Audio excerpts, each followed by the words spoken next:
What's up guys, welcome back to the channel. My name is Kelvin Krupiak and today I'm gonna talk to you guys about men's cologne.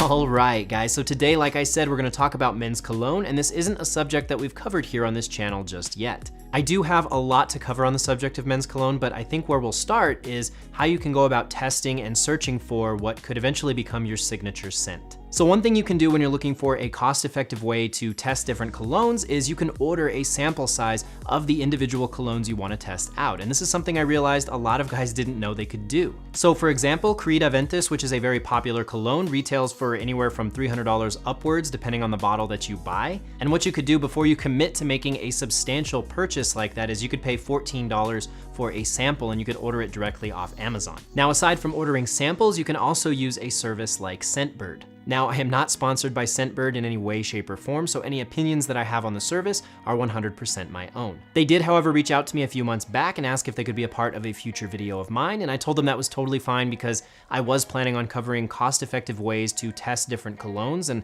I thought they might be able to fit well into that category. The subscription fee for something like Scentbird is $14.95 a month, and you get one cologne sent out to you each month. Now, they do have a deal going on their site right now for new subscribers, so you can pick up the service for $11.21 your first month. I initially thought that a service like this wasn't something that I could really benefit from, but then I broke down the numbers, and after that I can definitely see the value of it. A good bottle of cologne could cost anywhere from $60 upwards to $200 and even more. So you could use something like Scentbird for around, let's say, 6 months and have spent right around $90, and that's still less than a lot of single bottles of cologne on the market. So it's a good time to test different colognes and find the ones that you're willing to commit to and make that more substantial investment in. The only drawback to this service that I saw was their inventory. So their library of scents is very extensive. However, they are missing some of the colognes that I would put on the essentials list. However, when I did reach out and ask them about this, they did tell me they are working on expanding their inventory every day. So it's worth checking out their catalog first before you decide to pass on a service like this entirely. If you guys want to learn more about it, I will link to their website right down below in the video description. Now that we've covered some of the more cost-effective ways to find and test different colognes, let's go ahead and discuss some of the colognes that I like to personally recommend most often. Now, some of you guys will notice that some of the heavy hitters from the world of men's cologne are going to be missing from my list. Creed Aventus, for example, I am not going to have that on my personal list. And the reason is, if there's somebody watching this video and they don't have much experience with cologne just yet, I am not going to be the one to recommend that you go out and buy a $300 bottle of cologne when there are plenty of less expensive options that are good colognes, and they also provide a good starting point for the world of men's cologne. Now let's go ahead and start this list off with the cologne that I've been using the longest, and that is Aqua by Armani. I don't like much about the Armani brand these days. I think it's an incredibly expensive brand that seems to lack the quality to back up their price points, but I have loved this particular cologne for years now. Usually you can find this cologne online for anywhere from $60 to $70, and that is somewhat expensive, but it is less expensive than some of the higher tier colognes, and one bottle tends to last me for quite a while. The reason this cologne is on my list, and possibly what makes it one of the contenders for my absolute favorite cologne, is it's one of the most versatile colognes I've ever tried. It's great for formal events like weddings. I think it lends itself well to a business environment, and I also think that it's subtle enough for something like a date night. I would probably classify this cologne as primarily a summer and spring cologne that lasts well throughout the day, but could you wear it in the fall and winter as well? I certainly think so. I think it's something that complements the summer and spring seasons a bit more just because of how prominent those citrus notes are, but I think it's definitely an acceptable cologne to wear throughout most of the year. Next on my list is Mr. Burberry, and this is a cologne that has a hint of wood and even some herbal notes to it, and it's something that I immediately gravitate towards for the fall and winter season.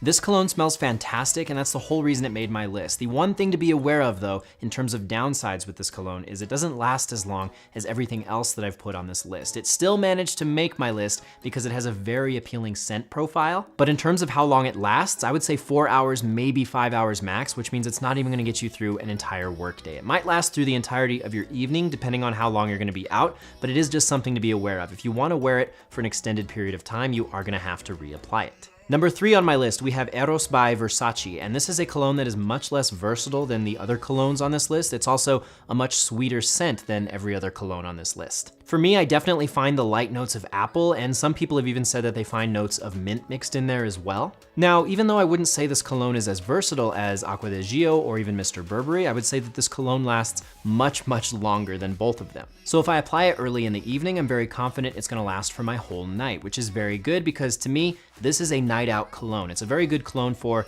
a date night out, or maybe you're out with a group of friends and you're gonna be hopping around to different clubs and different bars. This is a cologne that's gonna suit you very well in that environment. Another note on this cologne for me personally is it is something that I would wear any time in the day in the fall and winter. Now, I'll wear it in the spring and summer, but typically if I'm gonna wear it in the spring and summer, I'm only gonna be wearing it in the evening. And moving on to number 4 on my list, we have Light Blue from Dolce Gabbana. Now, this cologne, again, like Aqua di Gio, is an excellent summer and spring cologne, and unlike Aqua di Gio, it's not as versatile. Just like Eros by Versace, it's not a very versatile cologne. It's very much confined to the warmer months of the year. I personally find it to be very citrusy and aromatic with subtle notes of lavender mixed in there as well. So again, less versatile than something like Aqua di Gio, but again, a good cologne for the warmer months of the year. And it's fine to have colognes that are specific to the different seasons of the year that you rotate through. So you should have multiple colognes for the fall and winter, and also multiple colognes for the spring and summer. And finally, number 5 on my list, we have Black by Kenneth Cole. Before I give insight on the profile of this scent, I do have to say I was very pleased and very surprised with how well it lasted throughout my day. I apply it normally right before I head out to work, so right around 7:30 in the morning, and then right around 3:30 and even 4,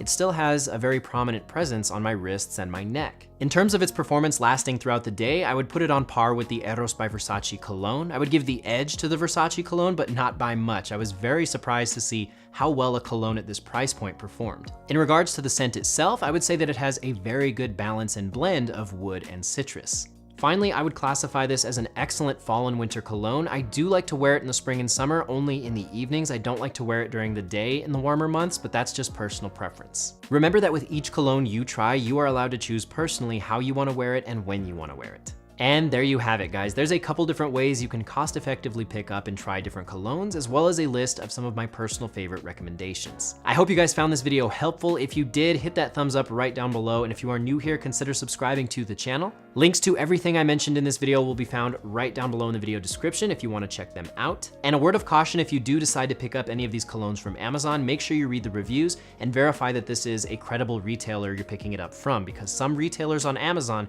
have been known to ship fake colognes. But aside from that, thank you so much for watching, guys, and I'll talk to you in the next one. Bye.